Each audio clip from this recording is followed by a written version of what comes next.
L'agenda du gouverneur a été marqué ce lundi 24 février par une double activité.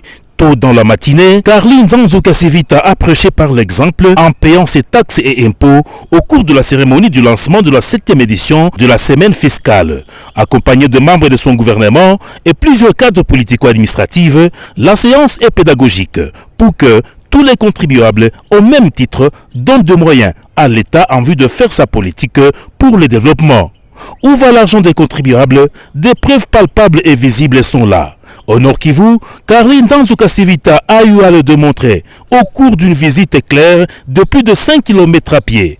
4 quartiers de la commune de Goma, dans la même ville, changent d'image déjà. Il s'agit de quartier Le Volcan, Mapendo, Mikeno et Himbi qui a été le point de chute.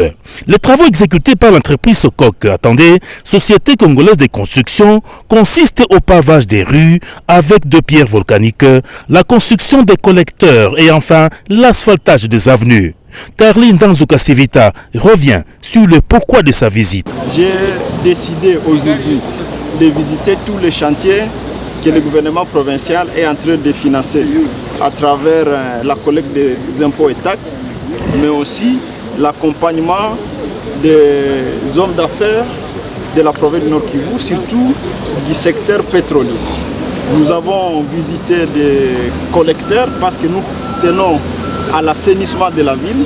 Il ne faut pas non seulement construire la chaussée, mais aussi il faut collecter les eaux usées de la ville. C'est la raison pour laquelle je me suis déplacé moi-même pour voir d'abord l'évolution des travaux des collecteurs, mais aussi de l'asphalte, mais aussi des pavages des avenues de la ville de Goma. Signalons que ces travaux exécutés par Sokok, le commissariat de la reconstruction du gouvernement provincial et l'office de la voirie de drainage sont les yeux du gouvernement provincial dans l'exécution de ce contrat, de la perception de la taxe perçue dans les secteurs pétroliers par les opérateurs économiques.